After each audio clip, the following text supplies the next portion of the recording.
Bon début de semaine à tous chers téléspectateurs d'Afro Info 243. Merci de votre fidélité et de votre soutien continu. Bonne nouvelle, Chivanga récupéré. Les Wazalendo, appuyés par nos vaillantes FARDC, viennent de reprendre Sivanga après d'intenses combats contre les M23. Les jeunes résistants patriotes congolais Wazalendo, toujours en action. Désormais, ils sont à la porte de la ville de Bukavu. Ici, c'est à Chivanga, une localité qui était stratégique et bastion des militaires rwandais du M23 à Kabare, à quelques kilomètres de Bukavu, passe sous le contrôle de Wazalendo ce 12 octobre 2025. Perte totale des RDF M23. Suite à cette perte, le Rwanda vient de renforcer ses militaires.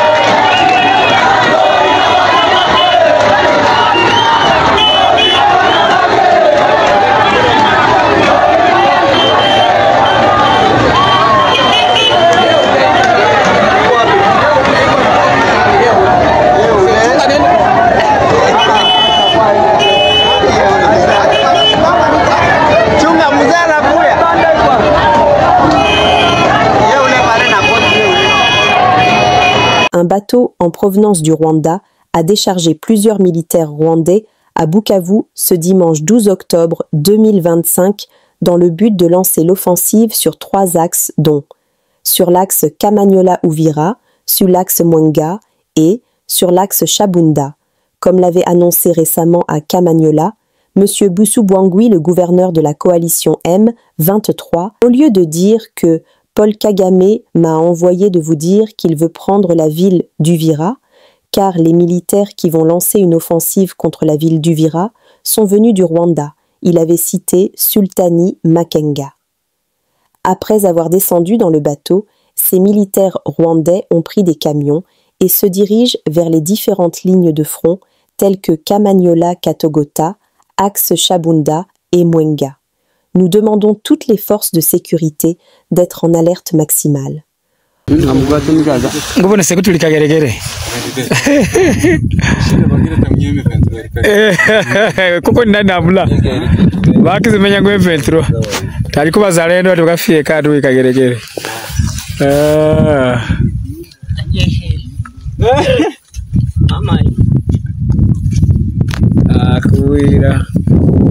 Sindo kageregere ule kwa ile mlima mnaona hapo.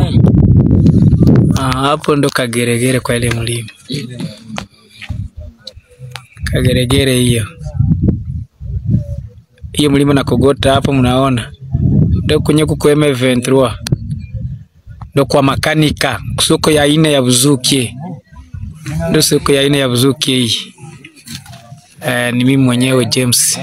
Le pont Minjenje, axe stratégique entre Walikale et Massissi, Nord Kivu, a été détruit à plusieurs reprises par des frappes aériennes des FARDC, tandis que le M23 s'efforçait de le réparer pour y acheminer ses équipements lourds vers Mempeti et Pinga. Cette perte logistique majeure illustre pourquoi le mouvement refuse de quitter la zone malgré les bombardements.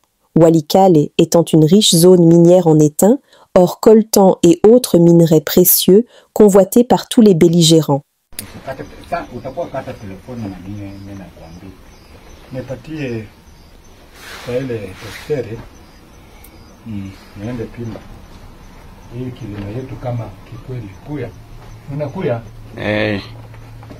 Tuangalie hii majiwe hapa yulu. Unaona? Unaona? Sawa. Mimi napima sasa hapa. Mimi napima hapa. Kutesteri nayo. Ni hatari mzee. Sawa. Tunakuya huku. Ukuye pembeni huku. Uko unanifuata ba? Mimi nakufuata. Unaona hapa yulu? Tunaanza sasa hapa yulu hapa kutesteri. Kilima hapa. Ndiyo baba. Tuingie sasa na hapa. hapa ni parefu bali. Sawa. Sawa. Ukuye sasa eba. Ukuye? Nakuya baba. Unaona hapa? Unaona hii tablo ya hapa? Naona kabisa hapa. Unaona? Niko naona hii tablo. Tunaona hivi walipiga lutando lukali pale. Sasa tunataka ingia hapa sasa na kutestere. Juu batu wanasema hii mapalifoni mazikuwaki. Tablo hii. Kabisa. Unaona? Kabisa. Na hapa chini hapa. Unaona? Niko naona baba. Na hapa. Hapa kabisa. Uko unaona mzuri hapa? Niko naona haya. Sasa tunaingia sasa kwa hii testeri live.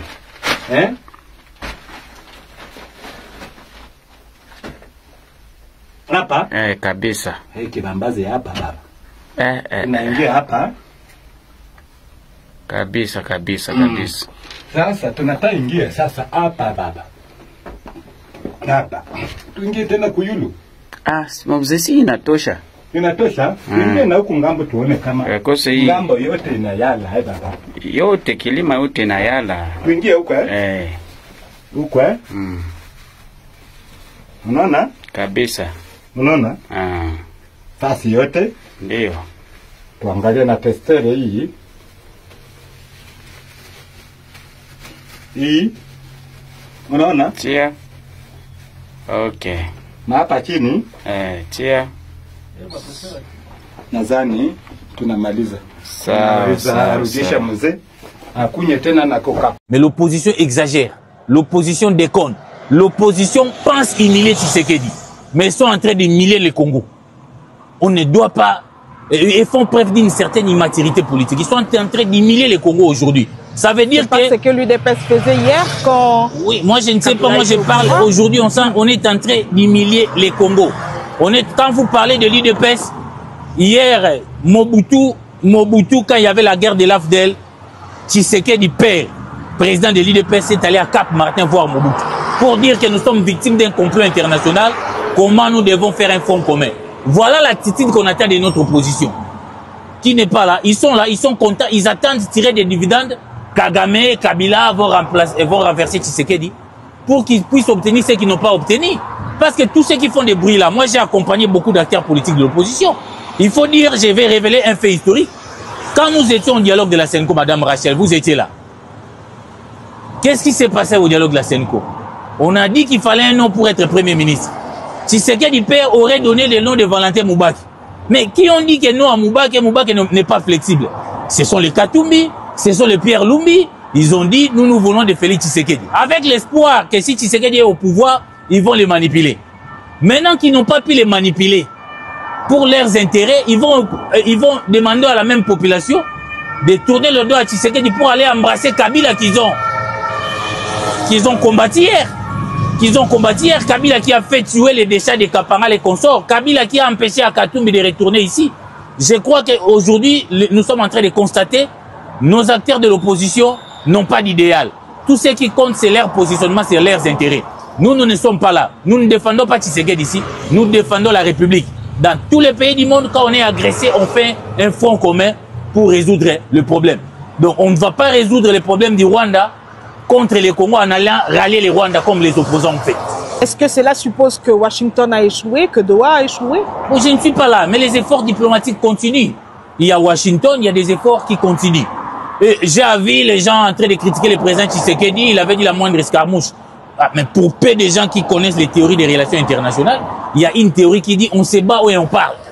Même aujourd'hui, en Israël, les Hamas et les gouvernements de l'extrême droite de Benjamin Netanyahu qui sont en guerre sont dans des rencontres informelles. Ils parlent. Même l'Ukraine et la Russie, ils parlent à travers leurs émissaires, à travers leurs ministres des Affaires étrangères. Donc, c'est une théorie des relations internationales. Nous nous battons, nous nous parlons, parce qu'il faut créer les conditions de paix. Parce qu'après tout, le Rwanda restera éternellement notre voisin.